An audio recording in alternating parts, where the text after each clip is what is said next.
Bonsoir à tous, merci de nous rejoindre dans cette édition de 22h. Voici les titres que nous allons développer ce soir. En Ukraine, la situation reste très incertaine. Des premiers incidents graves ont opposé en Crimée des soldats ukrainiens aux forces russes. De son côté, Vladimir Poutine est pour la première fois sorti de son silence aujourd'hui. Le président russe exclut pour le moment une intervention armée. Le secrétaire d'État américain John Kerry était à Kiev où il a dénoncé un acte d'agression. François Hollande ce soir au dîner annuel du CRIF, le Conseil représentatif des Juifs de France, qui réunit chaque année des personnalités du monde politique, économique et bien sûr religieux. Le chef de l'État est en train de s'exprimer, notamment sur l'Ukraine. On l'écoutera dans quelques instants et nous retrouverons en direct du CRIF Michael Zamès. Et puis la page municipale de cette édition avec ce soir un débat sur le logement entre le sénateur UMP Philippe Dallier et le député écologiste Denis Baupin. Nous irons également à Villeneuve-sur-Lot où on rencontre encore quelques nostalgiques de l'époque Jérôme Cahuzac. Et on commence donc cette édition avec la situation en Ukraine. La tension ne retombe pas ce soir. Je vous le disais dans les titres, la journée a donc été marquée d'une part par la visite de John Kerry à Kiev et surtout par les premières déclarations de Vladimir Poutine, le président russe qui continue de souffler le chaud et le froid tout en excluant pour le moment une intervention armée. Le récit de cette journée avec Nathalie Guilloire. L'image est forte. Ici à Belbek, en Crimée, des militaires ukrainiens tentent de s'approcher de leur propre base. Mais à leur arrivée, ils sont encerclés par les forces russes. Des coups de semonce sont tirés. La situation peut dégénérer à tout moment. Il est exclu qu'on tire car le premier tir sera considéré comme une agression envers la population russe et cela entraînerait des actions militaires. Vladimir Poutine nie cette situation. Pour lui, il ne s'agit pas de militaires russes, mais de forces locales d'autodéfense. Lors de cette conférence de presse, le président rejette toujours tout dialogue avec le nouveau pouvoir installé à Kiev. Ce qui s'est passé à Kiev, il s'agit d'un coup d'État anticonstitutionnel, d'une prise de pouvoir par les armes. L'homme ne plie pas face aux pressions internationales qui se multiplient et s'octroie même le droit d'intervenir militairement. Si le peuple demande notre aide, nous nous réservons donc le droit d'utiliser tous les moyens dont nous disposons pour protéger ces personnes et nous pensons que c'est légitime.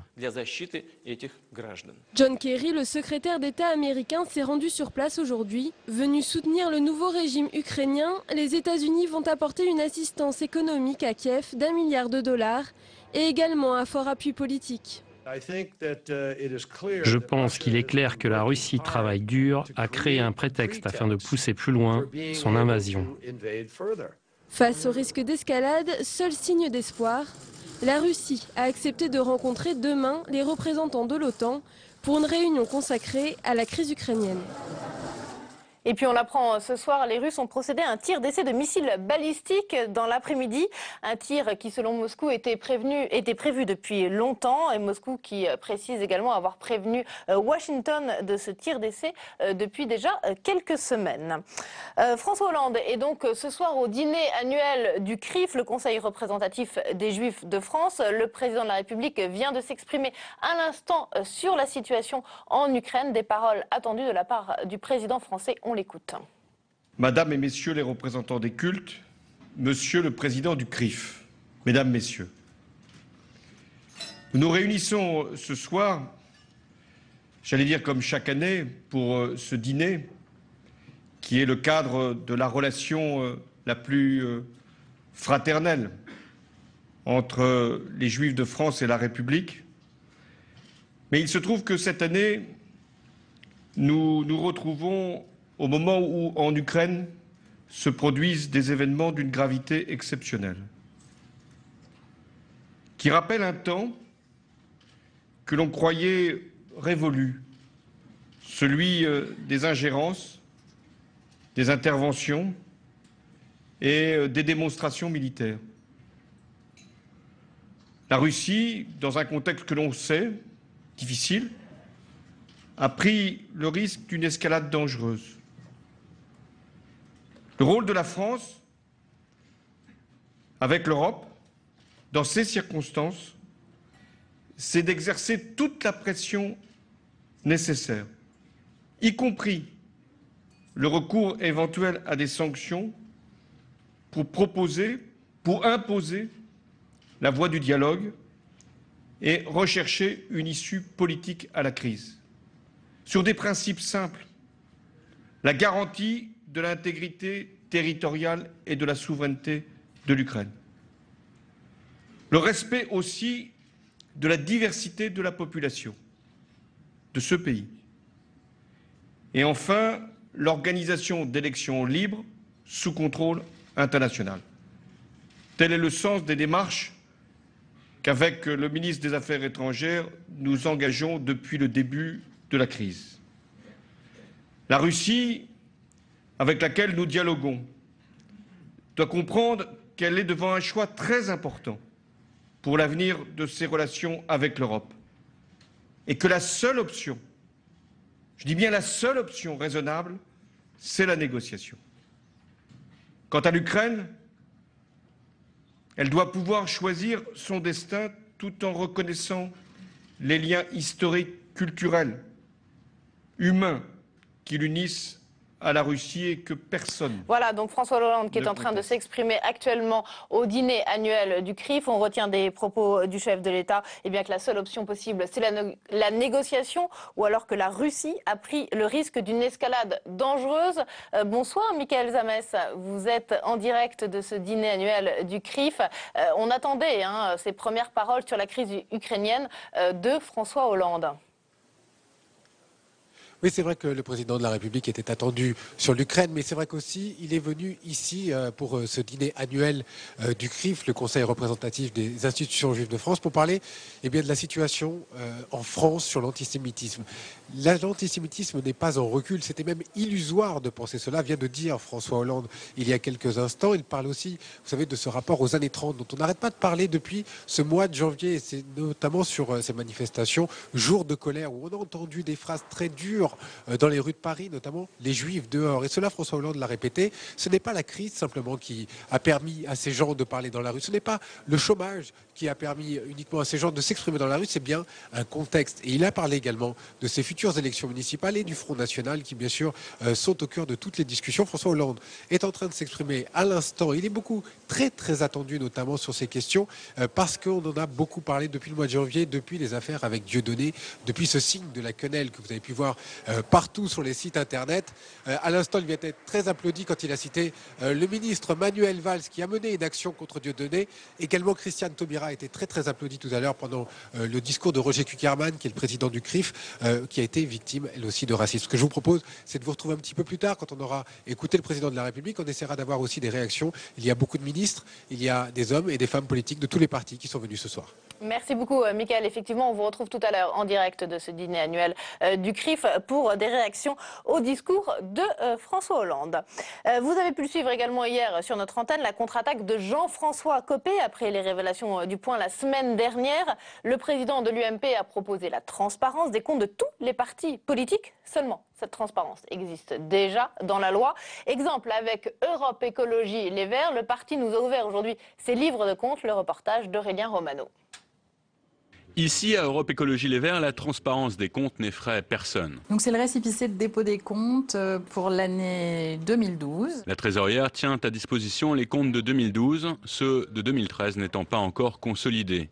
Il faut distinguer comptes de parti et comptes de campagne. Tous deux sont encadrés par une loi de 1990. En fonction du nombre de voix aux élections législatives, les partis politiques disposent d'un budget. Celui d'Europe Écologie Les Verts, c'est 3,5 millions d'euros. Ce budget sert à financer les salariés du parti et les différentes actions qui sont menées au cours d'une année. D'un autre côté, chaque formation tient des comptes de campagne qui sont remboursés dès que le parti obtient plus de 5% des voix aux élections. On garde absolument toutes les factures, évidemment, c'est-à-dire tout, du téléphone jusqu'au trajet en taxi, etc. Tout ce qui rentre dans le cadre de la propagande électorale. Et puis après, on recolle tous ces éléments, on les classe. Et on présente les comptes qui sont certifiés par la commission des comptes de campagne. Pour elle, les propositions de Jean-François Copé hier n'apportent rien de nouveau.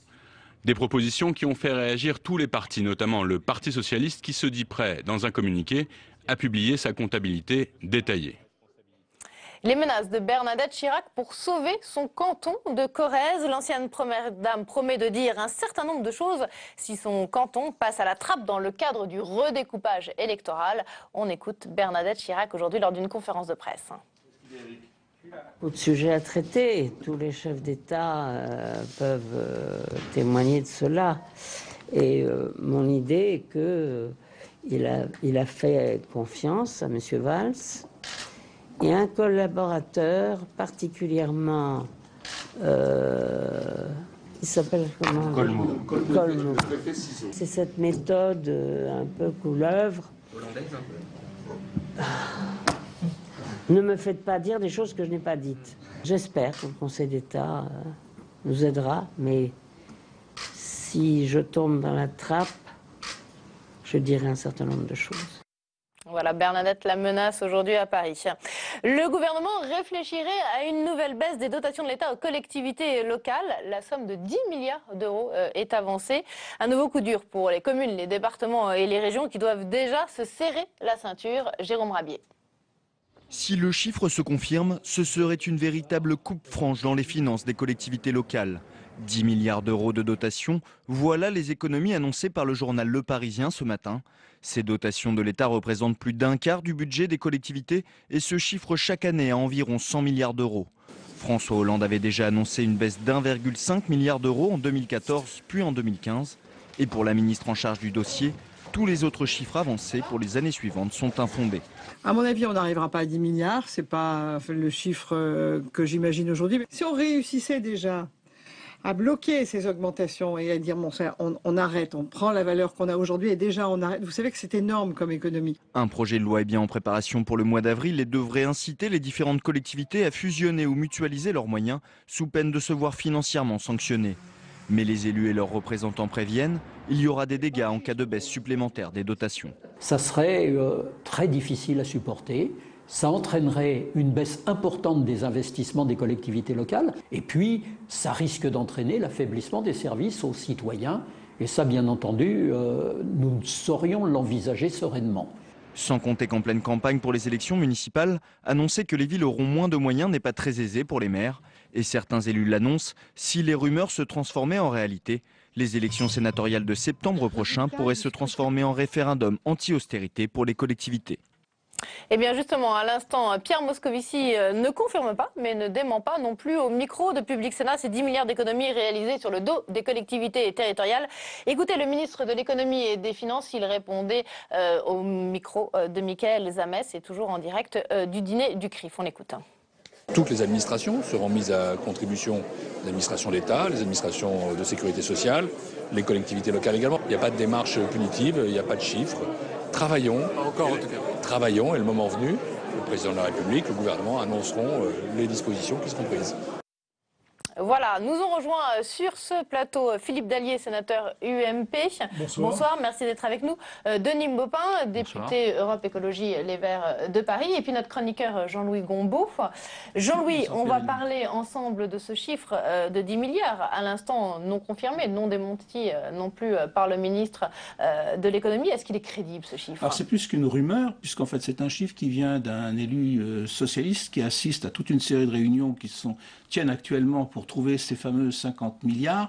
Cela dit, rappelez-vous, il y a 15 jours, M. Payon s'était avancé en disant pour faire les économies, on peut bloquer le GVT des fonctionnaires. Le débat est sur la table, il est sur la table, puis depuis on l'a remis sur le tiroir, ce qui veut dire quand même qu'on cherche dans tous les sens, et notamment sur les collectivités locales. Et d'ailleurs, on a déjà commencé dans le budget 2014, puisque sur les 15 milliards d'euros d'économies qui ont été décidés et votés, il y a 1,5 milliard qui concerne les collectivités territoriales par la baisse de leur dotation.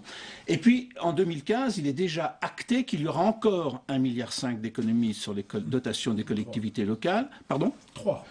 Non.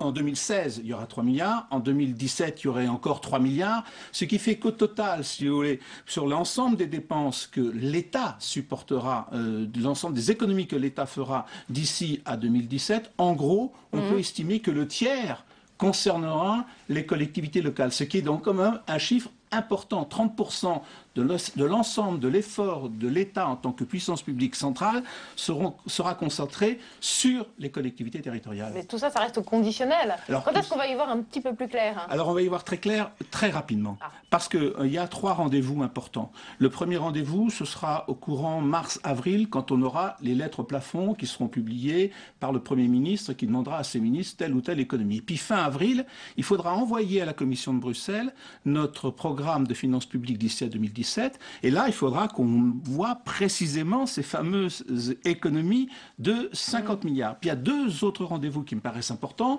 C'est le dépôt du projet de loi au Conseil d'État qui va venir sur le problème de la réforme de la décentralisation. Le gouvernement espère beaucoup dans cette histoire. Regroupement, recentrage des missions, lutte contre les doublons. Madame Lebranchu a déjà dit quelques mots là-dessus, qui devrait permettre de faire des économies pour l'État et donc de diminuer ces dotations. Puis enfin, la fameuse réforme sur la taxe d'habitation. Là, c'est un stock de 20 milliards d'impôts qui suppose là aussi une réforme et qui fait que beaucoup de gens qui payaient moins de taxes d'habitation risquent d'en payer plus, ce qui permettra là aussi de justifier des baisses de dotation. Mais je signale quand même que ces réformes, toutes les réformes d'ailleurs sont comme ça, avant d'avoir un effet financier réel, il faut du temps.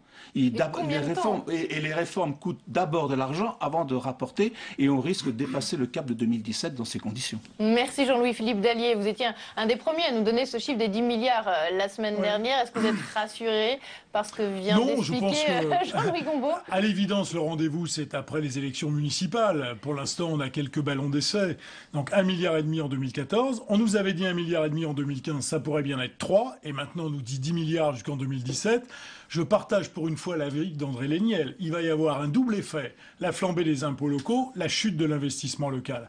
Ça ne veut pas dire que les collectivités ne peuvent pas faire d'économies, elles peuvent en faire un peu, mais dans des proportions comme celle-là, c'est du jamais vu. Et en plus, dans un délai aussi court, il y aura des conséquences sur l'économie. Ça sera récessif pour le bâtiment et les travaux publics. Et ça coûtera aussi énormément au pays. Denis Baupin, est-ce qu'on peut attendre du projet de loi, notamment sur la décentralisation du gouvernement, des économies en la matière?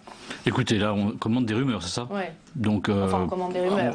Il y a des chiffres. Oui, il y a des chiffres. Comme ça a été rappelé tout à l'heure, il y a eu d'autres rumeurs, elles ont été démenties. Moi, ce qui me paraît le plus clair pour l'instant dans cette histoire, c'est que justement, voilà, on dit on va faire des économies. C'est-à-dire qu'en fait, il n'y a aucun message qui est passé. Il n'y a aucun sens qui est donné à tout ça. C'est-à-dire qu'on dit simplement il y a 50 milliards. Il y a un pacte de responsabilité à financer. Non, mais ça, c'est autre chose. Le pacte de responsabilité et 50 milliards, c'est pas le même sujet. Mais donc, les 50 milliards, en l'occurrence, on dit voilà, on fixe un niveau. Et puis, il n'y a pas de sens qui est donné. Donc, ça entraîne toutes les rumeurs, qui sont d'ailleurs éventuellement, les commentaires qui sont éventuellement justifiés, si tant est que ça se confirme. Mais donc, la question qui se pose aujourd'hui, c'est je trouve, ce qui est dommageable dans ce type de commentaires aujourd'hui, c'est que on n'a pas, de la part du gouvernement, une ligne explicatrice.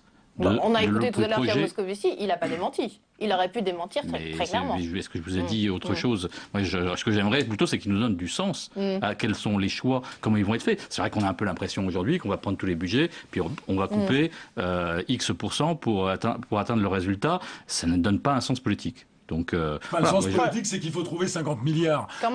Vous pouvez l'habiller comme vous voulez. Le gouvernement doit trouver ces 50 milliards d'ici 2017. Et on voit bien comment ça va se traduire pour les collectivités locales.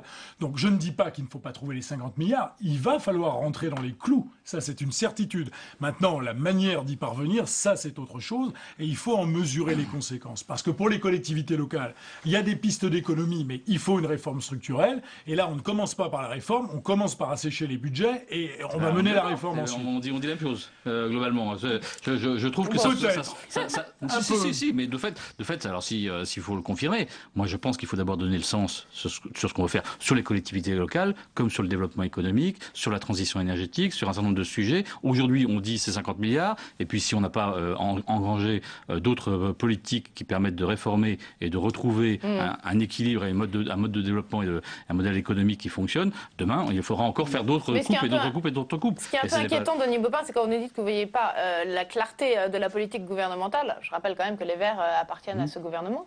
Oui, donc ça ne nous a pas échappé que parfois on n'est pas complètement convaincu par l'ensemble des messages. Donc pour l'instant, on est dans une phase pour l'instant, on est dans une phase où il y a une élaboration qui se fait en chambre par le gouvernement.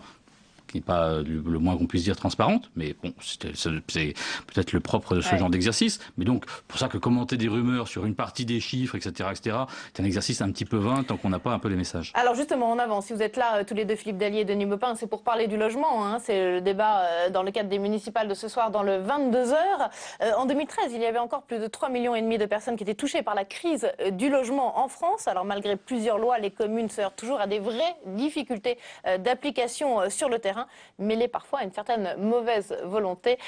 Les explications de Cécile Sixou.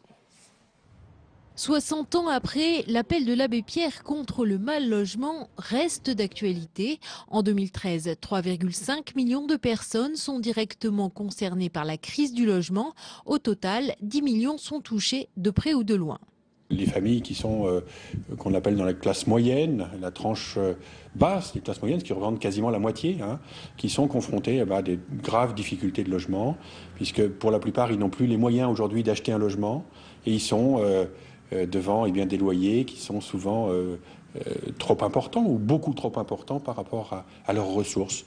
Depuis les années 90 pourtant, les politiques n'ont pas manqué. LOV, SRU, DALO, plusieurs lois qui ont instauré entre autres la lutte contre l'exclusion, les quotas de logements sociaux mais aussi la création de logements d'urgence.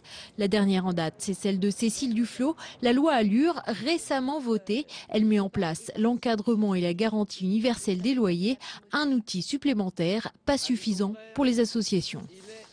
Il suffirait que l'État et un geste important, permettre, vendre des terrains à très peu cher et diligente une véritable dynamique et politique de construction pour faire baisser les coûts, vraiment considérablement, et pour permettre à l'ensemble de la population de se loger dignement. Si les instruments législatifs existent, c'est aux collectivités et en particulier aux communes de les appliquer.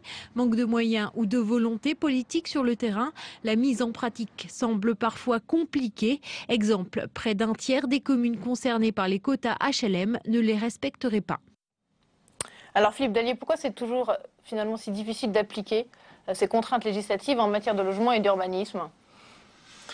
Difficile d'appliquer, ça dépend des territoires, ça dépend des situations. Vous savez, on ne peut pas comparer la situation en région Île-de-France et la situation dans des territoires où les choses sont moins compliquées parce que les terrains sont moins chers, parce qu'il y a plus d'espace. Il faut regarder ça. On a trop souvent des discours à l'emporte-pièce sur ces sujets-là. Ceci étant dit, il y a un véritable paradoxe sur le logement. En tant que maire, 70% de mes rendez-vous, ça concerne le logement. C'est vraiment une préoccupation majeure. Et si on regarde la campagne des élections municipales, c'est un sujet qui est toujours abordé sous un angle un peu particulier. On parle d'urbanisme, on parle de hauteur des immeubles, on parle de densité, on parle de ci, on parle de ça, mais c'est souvent, et je le remarque dans ma commune, mais je le remarque aussi ailleurs, c'est souvent un sujet que les élus locaux manient avec précaution, parce qu'on sait bien que les gens sont pour qu'on améliore la politique en matière de logement, globalement, mais quand on parle de construire dans une commune, on a souvent des réactions qui sont des réactions assez difficiles et assez hostiles. Dans ma commune, le Parti socialiste m'accuse de bétonner la ville quand je construis du logement social ou du logement privé. C'est un paradoxe absolu, alors qu'il souhaite l'application intégrale de la loi Duflot.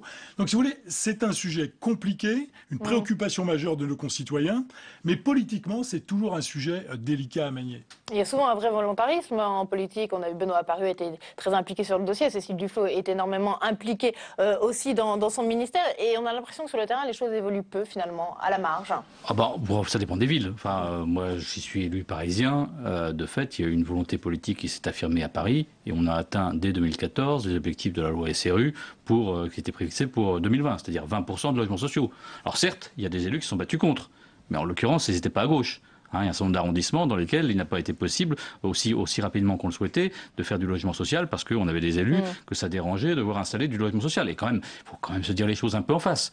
Il y a un certain nombre de villes qui refusent, par principe, de construire du logement social. Mais de là à aller prétendre que ce débat n'a pas lieu pendant les élections municipales, ça dépend des villes. À Paris, il y a des programmes qui sont affichés. Le programme de notre candidat, le programme de la candidate socialiste aussi, sur la construction de logements sociaux pour atteindre les 30% de logements sociaux à Paris. Et pourtant, s'il y a bien une ville dans laquelle ça pourrait paraître difficile de le faire, mais il faut qu'il y ait une volonté politique. Il y a aussi la volonté de transformer un certain nombre de logements qui sont des logements vacants, de faire en sorte qu'ils soient mieux occupés. La garantie universel des loyers devrait nous y aider. Il y a le problème. On vient de voir ce chiffre s'inscrire sur nos écrans. Il y a plus d'1,7 million de personnes qui cherchent encore un logement social. Donc il y a énormément d'attentes encore. Oui, il y a une demande très forte. Et la région Île-de-France est évidemment l'endroit où la demande est la plus concentrée. Donc il y a besoin de construire.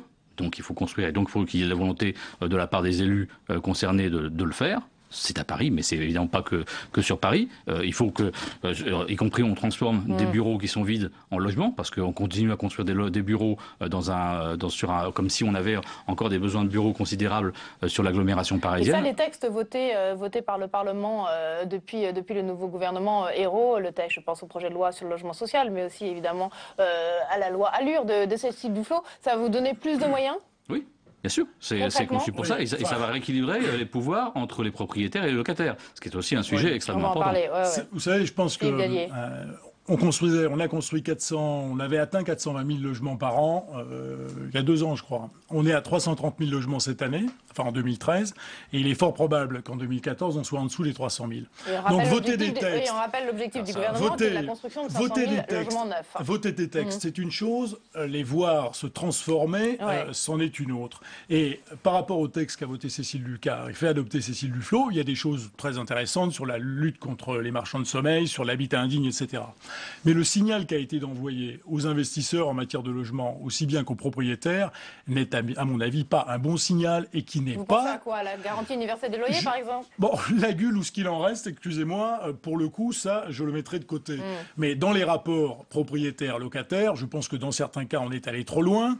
Si vous rajoutez à cela, effectivement, les difficultés liées au financement par les banques, vous avez un marché qui est à piquer du nez, et ça n'est pas bon, parce que quand on parle logement, il n'y a pas que le logement social. Certes, c'est un vrai sujet, mais il y a aussi le logement intermédiaire, l'accession à la propriété, et on a une chute des mises en chantier, une chute du nombre de permis de construire. Donc je pense que c'est un sujet très délicat dans bien des domaines, et Cécile Duflot, à mon avis, est certainement allée trop loin et a envoyé un certain nombre de mauvais signaux, et je pense que ça se paiera de manière négative dans les chiffres. Donc la loi a été votée il y a 15 jours. Et elle a déjà eu un impact sur l'année passée, avant même qu'elle ait été votée, en faisant baisser le nombre de constructions. Alors, si je suis votre raisonnement qu'il faut un certain temps pour qu'une politique se mette en place, finalement, ce que vous dites, c'est que la politique qui avait été adoptée précédemment qui s'applique aujourd'hui. En matière de logement, c'est comme en matière d'économie. Quand on fait les grands discours à Villepinte en fustigeant le patronat, les patrons, la finance, etc., on envoie des signaux. Vous savez, quand les gens ont de l'argent à placer, ils regardent effectivement quel est leur intérêt, mais on ne peut pas leur reprocher. Les signaux qu'on a envoyés en matière de logement sont des signaux extrêmement négatifs. On a déjà constaté... Vous disiez soit on laisse ce marché-là totalement libre, Philippe Dallier, soit on l'encadre un peu. Ça n'a pas montré son succès. Je ne dis pas cela, mais excusez-moi, mais les 420 000 logements, on les a atteints en 2012 sous un gouvernement de droite. Je vous rappellerai que les 120 000 logements sociaux financés par an, c'est sous les derniers gouvernements de droite. Je pense qu'effectivement, en matière de logement social, ces chiffres se maintiendront ou progresseront peut-être un peu, mais sur toute l'accès... Ils ont progressé, oui. Bah écoutez, on verra, on n'a qu'une année derrière nous, mais pour l'accession à la propriété, et c'est aussi une nécessité pour nos concitoyens, je pense qu'on va vers des temps très difficiles, et ça n'est pas bon pour l'économie, ça n'est pas bon pour les Français, et je suis inquiet effectivement de la politique qui est mise en œuvre aujourd'hui. Denis Baupin, que les difficultés du bâtiment ne soient pas bonnes pour l'économie, ça on est d'accord. Oui. C'est pas bon pour l'économie, puis c'est pas bon parce qu'il y a énormément de gens qui ont besoin de se loger. Donc les choses sont très claires. Enfin, le constat qu'on peut faire, c'est que la politique que vous aviez menée, et qui soi-disant donc serait merveilleuse, puisque ce qui se fait aujourd'hui serait en train de le dégrader, de fait, a conduit à cette situation dans laquelle on a aujourd'hui un manque de logements criant de nombre de personnes qui ne trouvent pas à se loger. Donc aujourd'hui, il y a la volonté de la part de ce gouvernement, à la fois par la première loi Duflot, de mettre à disposition un certain nombre de fonciers, un foncier de l'État, etc., pour permettre de construire, parce qu'il y a besoin de construire de logements. Il y a, au travers de la loi Allure, aujourd'hui, vous avez d'ailleurs dit qu'il y avait des choses positives par rapport aux marchands de sommeil, et donc ce sont des éléments sur lesquels au moins on peut être convergent. Sur la GUL, je pense que ça va être un outil important. Il faut dire ce que c'est, la garantie universelle des loyers, qui va être un élément qui va rassurer propriétaires et locataires par rapport justement à la mise en location de logements qui sont vacants. On a énormément de logements vacants, rien qu'à Paris. Comment ça va fonctionner cette garantie universelle des loyers, Denis Baupin? Elle est automatique, elle est universelle? Oui. Pour les gens qui nous regardent, ça va comment? Mais donc c'est un dispositif qui va être universel pour tous ceux qui le souhaiteront, de pouvoir donc disposer de ce dispositif et donc de faire en sorte que ça permet de garantir que s'il y avait un défaut de paiement pendant un certain temps, évidemment, du locataire vis-à-vis du propriétaire, ça lui permet d'avoir une garantie par rapport à cela. Et donc c'est un dispositif, je pense qu'on devrait le saluer comme étant un élément qui va permettre de redynamiser le secteur et de faire en sorte que des logements qui sont aujourd'hui non loués deviennent loués. Vous me permettrez d'apporter quelques critiques. Elle n'est pas universelle en ce sens que le propriétaire garde le choix de l'appliquer, de la prendre ou de ne pas la prendre. Il peut toujours continuer à demander la caution. Ça, c'est une première réalité. Ensuite, qui paiera la gueule? L'État. Et le 1% logement. Grosso modo, le coût annoncé, mais ça n'est qu'un coût estimatif, 400 millions d'euros. 400 millions d'euros par an. On nous dit 160 millions d'euros Action Logement, le 1% logement. Le reste sera financé par l'État sur des économies à venir, nous annonce Cécile Duflot. Économies à venir qui seront prises sur quoi? Sur les aides, effectivement, à l'accession à la propriété. Elles ont parfois été trop fortes dans le passé, je l'ai souvent critiqué, mais de là à envisager qu'à l'avenir, on n'essaye pas de relancer l'accession par des aides fiscales, et je pense que c'est à mon avis un mauvais choix. Donc la GUL, financée par l'État, on en verra effectivement les conséquences. Moi, je ne suis pas aussi, j'allais dire, optimiste que vous en la matière. Et c'est encore une fois 400 millions d'euros qui sont mis sur la table à un moment donné où l'État cherche 50 milliards d'économies. On verra. C'est un pari. Tout à l'heure, vous non, mais là, on est sur. Là, on est justement en train de mettre en place un dispositif qui peut permettre de redynamiser un secteur. On n'est pas sur la construction, là. On n'est pas sur la construction. On est directement. S'il y a des logements vides, excusez-moi, qu'on utilise des logements vides, c'est quand même une certaine rationalité. On peut en construire des nouveaux, on est d'accord, et il y en a besoin, mais en même temps, utiliser ce qui a déjà été construit et qui est vacant, ça me paraît une cohérence. On n'est pas sur les logements vacants et sur la construction. C'est pas le même sujet. On est sur l'incitation, c'était le souhait de Cécile Duflot. Comment inciter les propriétaires privés à accepter des dossiers de gens qui ont des revenus relativement modestes. C'est pas le même sujet que la construction. Alors ça, on est d'accord, c'est pas le même sujet, mais c'est complémentaire. Question, Denis Baupin, les normes en matière d'accessibilité des logements pour les handicapés souvent compliquent, ralentissent les constructions. Est-ce qu'il faut les assouplir ? Le gouvernement envisage de le faire. Non, c'est sur les transports qu'il y a eu des annonces qui ont été effectuées. C'est toujours très compliqué, hein, ces systèmes-là, évidemment. Vous allez dire aujourd'hui, on va assouplir un peu les normes par rapport aux handicapés. Évidemment, vous donnez l'impression que vous ne vous intéressez pas aux personnes handicapées. Mais de fait, il y a un temps, une capacité de rattrapage par rapport à ce qui a été fait, a été construit dans le passé, qui est compliqué. Mais moi, vous prenez un autre sujet qui est celui du métro, je connais bien parce que j'ai été au transport à Paris. C'est vrai que c'est extrêmement compliqué et extrêmement coûteux de mettre tout aux normes. Donc qu'est-ce qui a été fait dans la loi? On a dit, si vous transformez de façon importante une station de métro, vous devrez la mettre aux normes. Résultat, on ne transforme plus les stations de métro. Voilà, donc on se trouve dans des situations autobloquantes par ce type de dispositif. Et c'est quelque chose de compliqué. De logement. Merci à tous les deux d'être venus sur ce plateau pour ce débat des municipales autour du logement. On reste dans le cadre de ces élections municipales avec la suite de notre Tour de France, avec un arrêt aujourd'hui à Villeneuve-sur-Lot, où l'ombre de Jérôme Cahuzac plane encore, à tel point que certains nostalgiques rêvent du retour de l'ancien ministre déchu. Le reportage de Thibault Le Floch. C'était l'idole. Jérôme, c'était Jérôme, on votait pour Jérôme Cahuzac. Parce qu'il y a beaucoup de gens qui n'étaient pas de son bord et qui ont voté pour Jérôme Cahuzac. Dans le panthéon de Francis Ruffier-Monet, ancien combattant de la France libre, trône en première place le général de Gaulle, suivi de l'ancien maire de Villeneuve-sur-Lot. Pour moi, c'est un homme de valeur, c'est un homme qui, un jour, j'en suis certain, qui reviendra certainement, parce que ses qualités incontestables lui permettront de survivre. C'est un peu son esprit, c'est sa bouée de sauvetage. Une bouée qui ne l'a pourtant pas empêché de se noyer dans le mensonge. Je n'ai pas, monsieur le député, je n'ai jamais eu de compte à l'étranger. Ni maintenant, ni avant. Oui, c'est ça. Ça, il s'est condamné ce jour-là, c'est sûr. Et oui.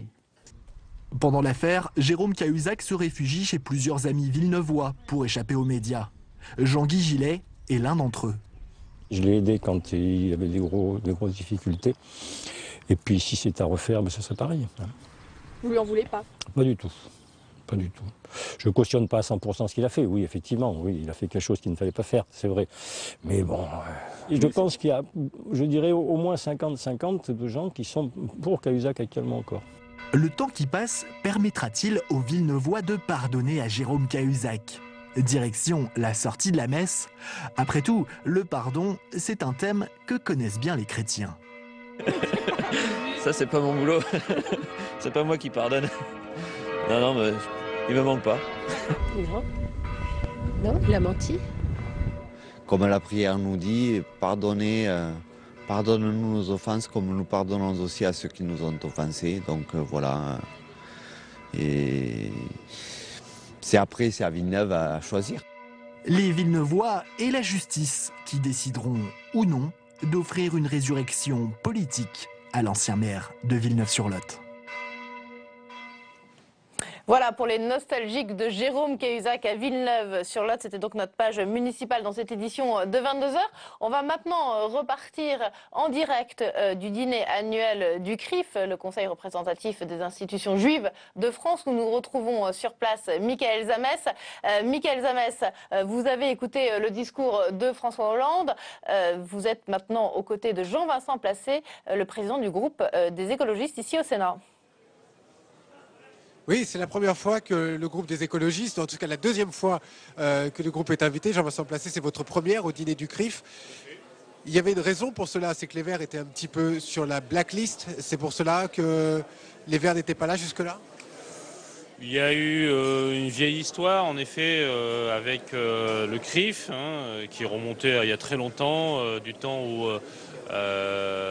Gilles Lemaire était notre secrétaire national. Et il y avait eu de fortes incompréhensions entre la communauté juive et le mouvement écologiste.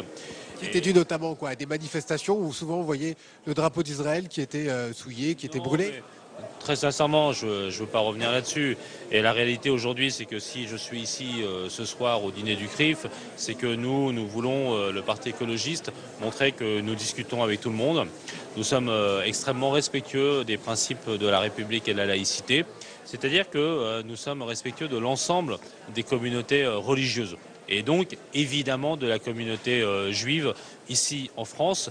Et je suis très heureux d'avoir pu entendre le président Kuckerman, très heureux d'avoir pu entendre le président de la République François Hollande dire que nous avons, nous les Républicains, en France, le souci absolu de la lutte contre l'antisémitisme, le racisme, la xénophobie.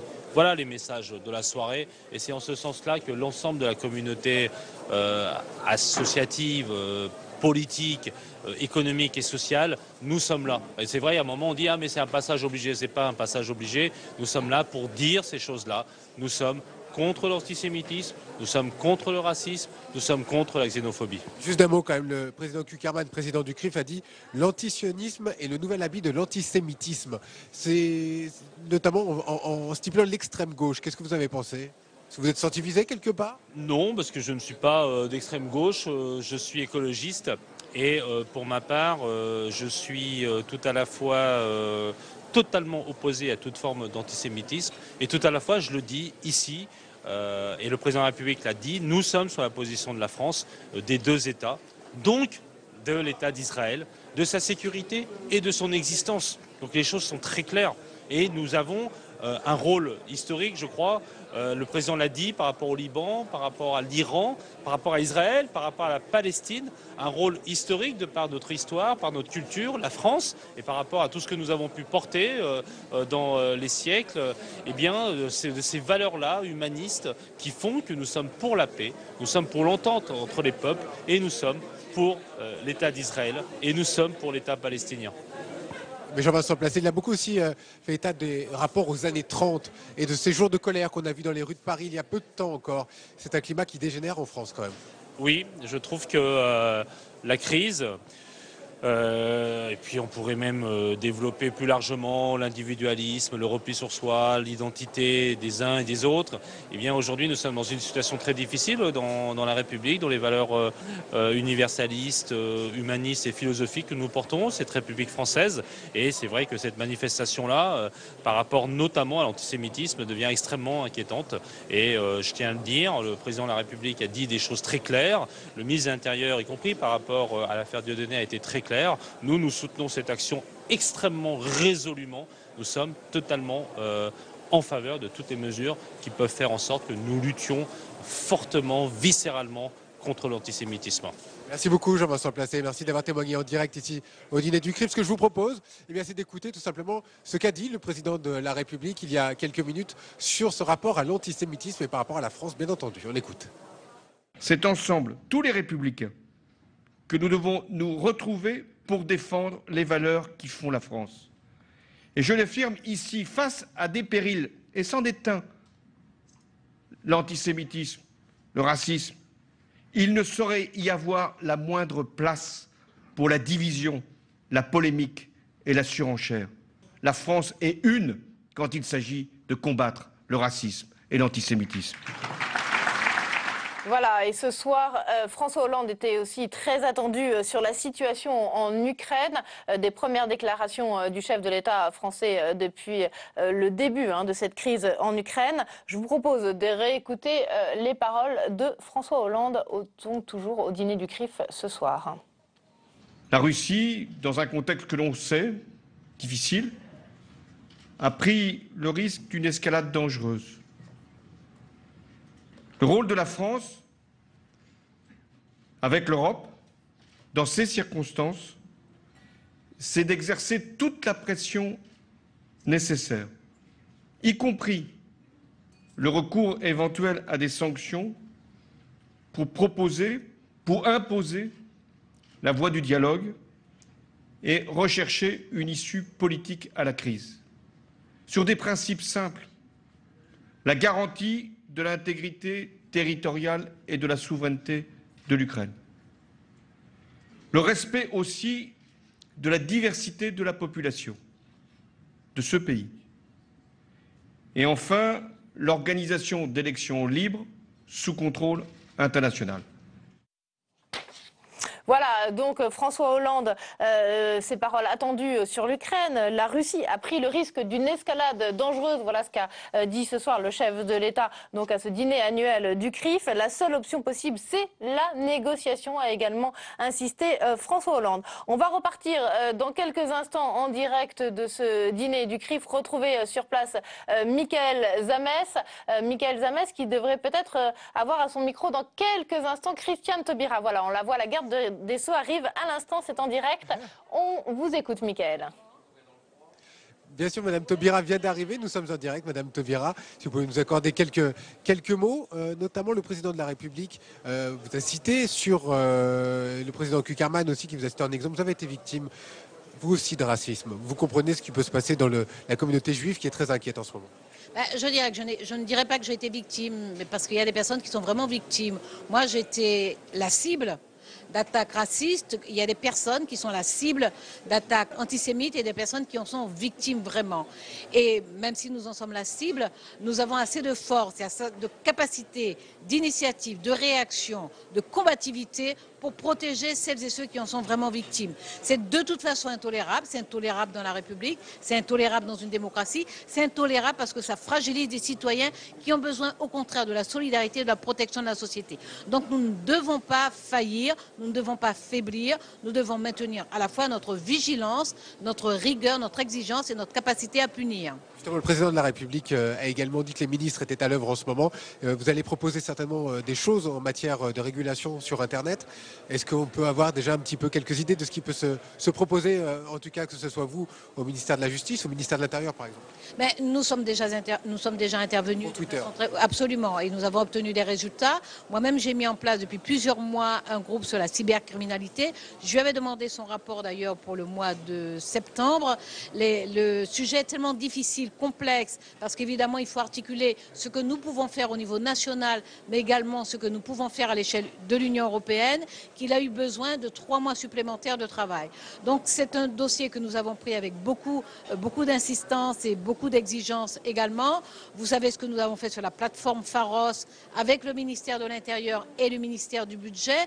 Donc nous rassemblons nos efforts, nous les coordonnons de façon à être très efficaces, parce que nous avons en face de nous des opérateurs qui échappent à nos législations, des opérateurs avec lesquels nous devons établir un rapport de force, et notre mobilisation à l'échelle européenne aussi là est très forte. J'étais moi aujourd'hui en Conseil des ministres à Bruxelles. Nous avons travaillé sur le dossier des données personnelles, et sur ce dossier des données personnelles, nous avançons de façon significative, parce qu'il faut vraiment que nous soyons en capacité d'imposer des clauses juridiques à ces majors, à ces gros opérateurs, de leur imposer à la fois de la réglementation, mais une capacité, une force de frappe qui nous permettra de sanctionner lorsqu'ils s'affranchiront, eux, de nos règles. Merci beaucoup, Madame Taubira, d'avoir répondu en direct à nos questions. Il y aura donc évidemment des propositions qui seront faites et qui ont déjà été faites, mais qui seront faites très rapidement de la part du gouvernement.